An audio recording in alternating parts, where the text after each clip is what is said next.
Meus queridos irmãos e irmãs, com grande alegria, celebramos a data, o aniversário da primeira aparição de Nossa Senhora na Cova da Iria, em Fátima, Portugal.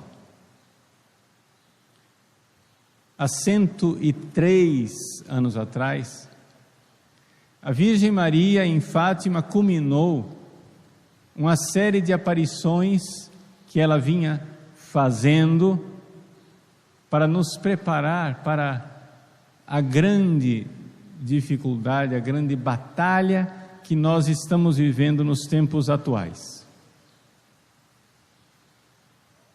Nossa Senhora, logo depois da Revolução Francesa, apareceu em Paris, na rua chamada Rue du Bac, e lá revelou a medalha milagrosa, logo depois da Revolução Francesa.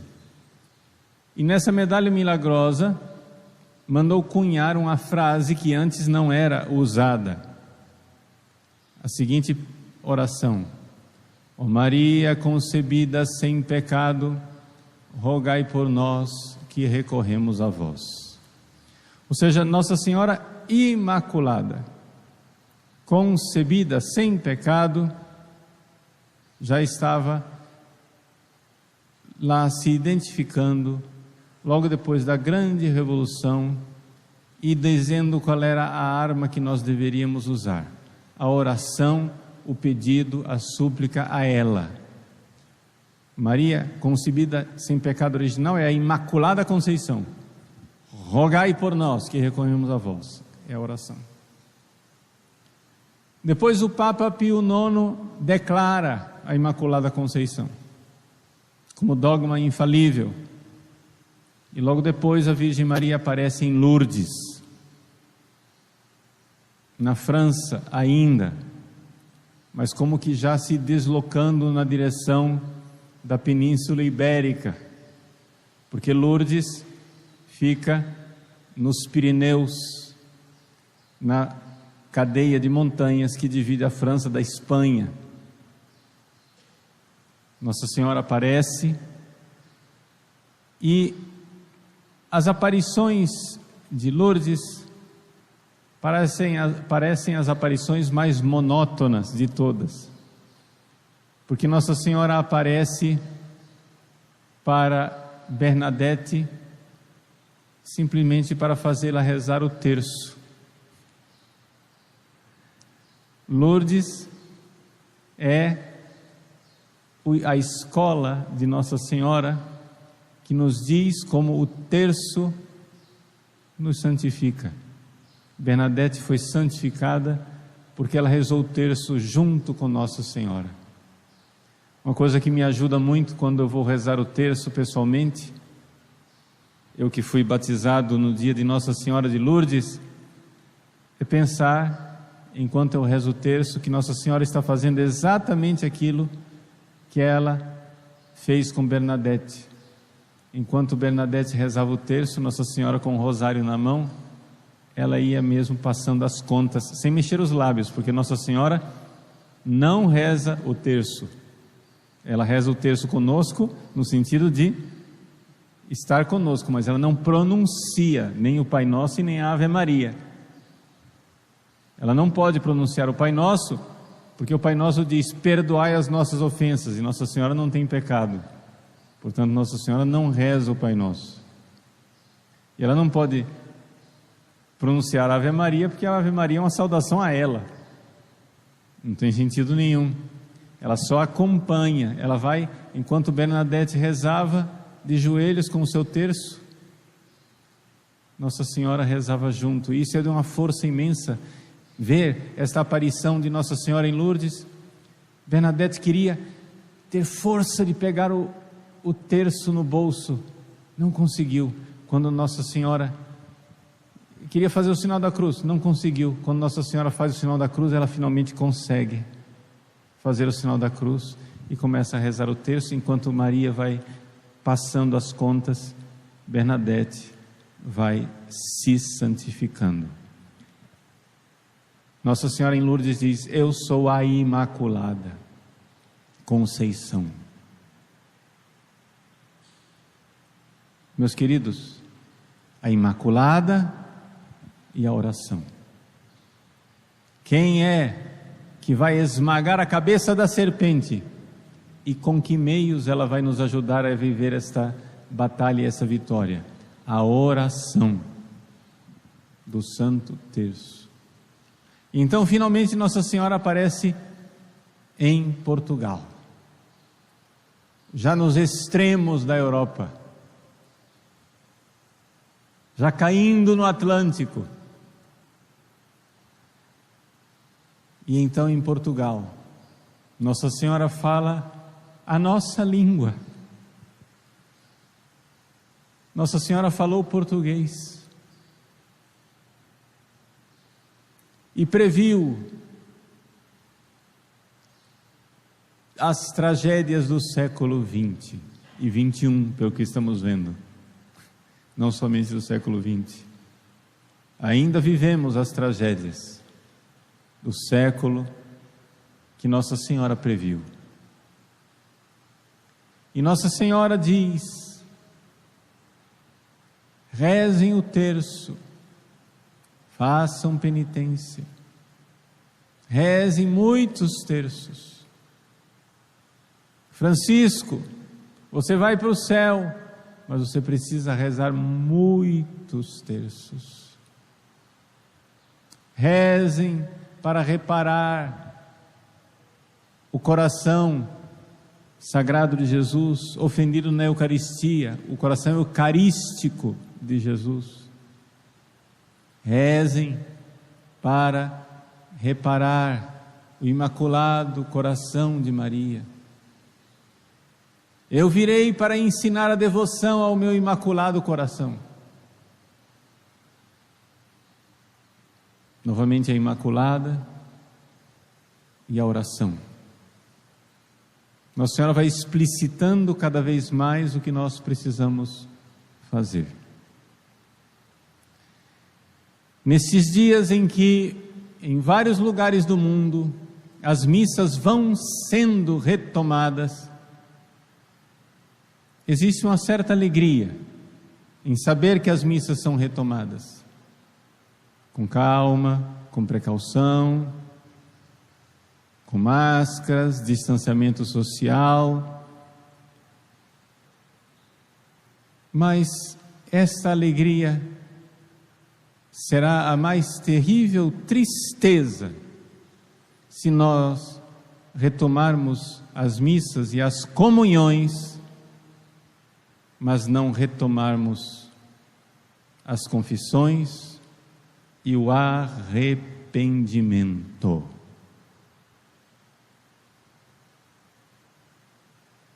Não há festa nenhuma no céu por milhares, quem sabe até milhões de comunhões sacrílegas que voltam a ser distribuídas. Nossa Senhora em Fátima disse claramente de sua dor, de sua tristeza, de ver o seu filho tão ofendido. Por isso pediu para nós comunhões reparadoras. Comunhões reparadoras, ou seja, comunhões que saiam de corações divinamente transformados pela graça em santa amizade com Deus. É aquilo que nós chamamos de estado de graça. Quando uma pessoa abandona o pecado mortal e é perdoado numa confissão bem feita, esta pessoa está em amizade com Deus e pode fazer uma comunhão reparadora.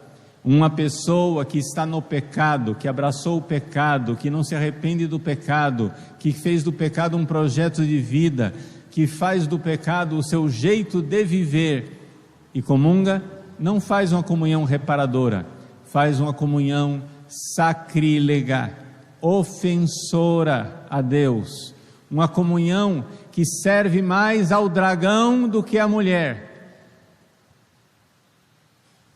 Nós devemos meditar bem, meus irmãos. Nós estamos numa batalha. Essa batalha decisiva que foi prevista por Deus no livro do Apocalipse. Quanto tempo ela vai durar? Uma semana? Um mês? Um ano? Um século? Um milênio? Não importa. Não importa quanto tempo. Eu não estou colocando data para o fim do mundo. As pessoas ficam perguntando, mas padre, será que essa coisa dessa pandemia, o Covid-19, já é o castigo do fim dos tempos? Resposta, é absoluta certeza que não. Porque está muito pouco. Evidente, isso aqui não é nada. Se vocês estão achando que esse é o castigo do fim dos tempos, vocês não têm imaginação. E além disso, estão surdos. No Apocalipse, seja para o que Nossa Senhora falou nas suas mensagens.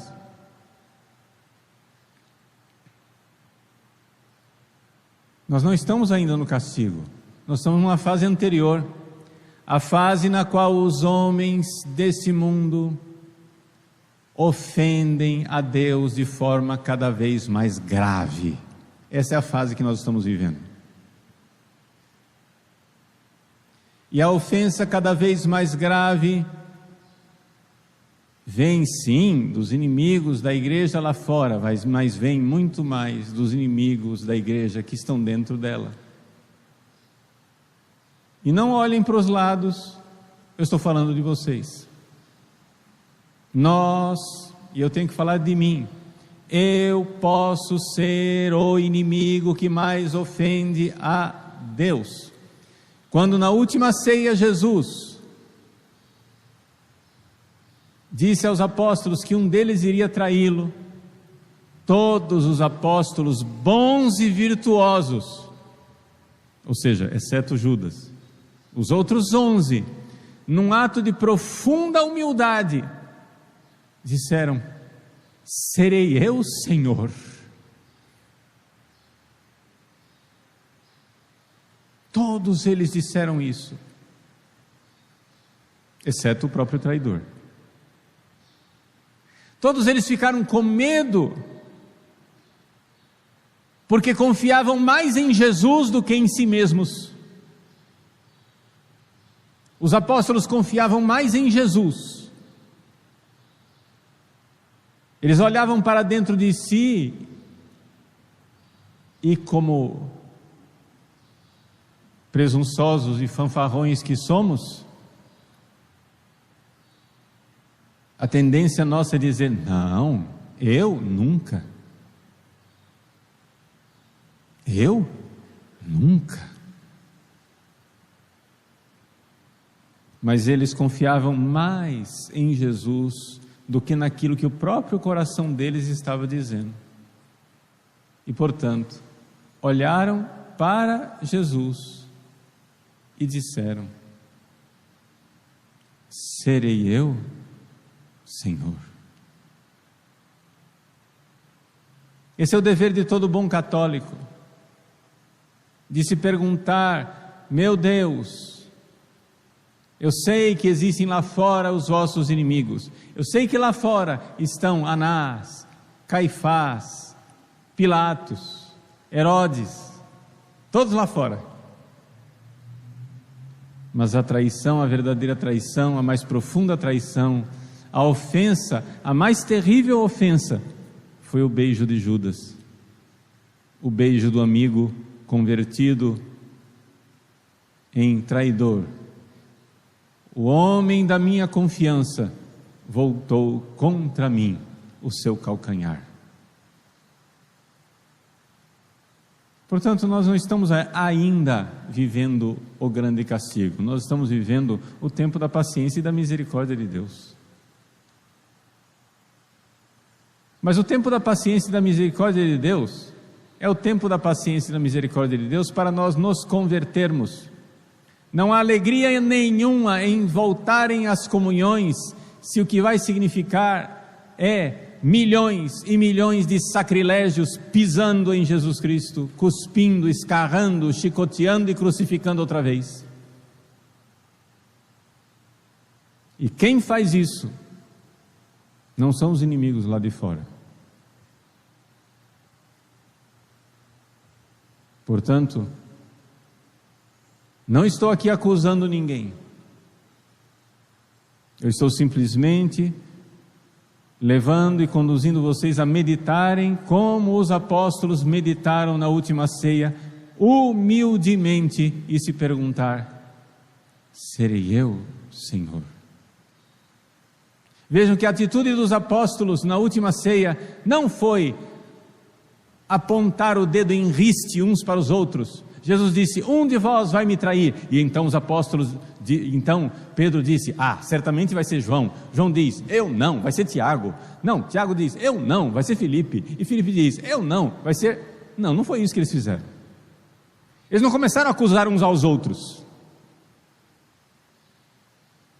A purificação da igreja, a reforma da igreja, a grandeza da igreja, o triunfo do Imaculado Coração de Maria começa quando nós começamos a perguntar a Jesus: serei eu, Senhor? Sou eu quem vos ofende tanto com uma comunhão mal feita? Então, o Imaculado Coração de Maria, doloroso coração de nossa Mãe bendita, nos pede: façam penitência, ou seja, mudem.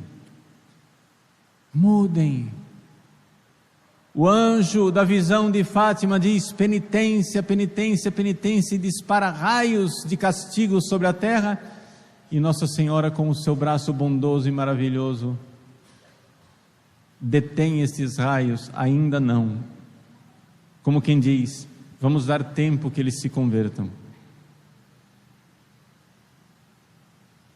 Mas as palavras penitência, penitência, penitência, parece que não são ouvidas.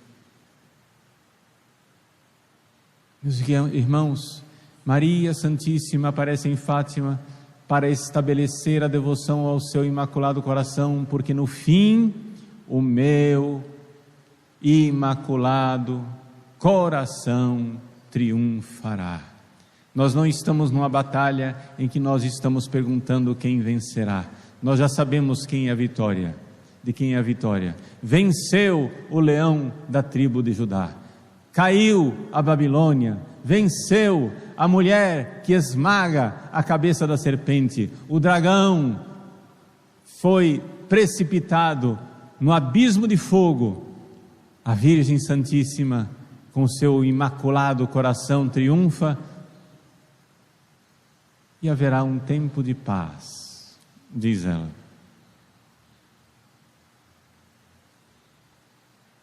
Mas Nossa Senhora nos prepara e nos diz há 3 séculos que as loucuras do mundo moderno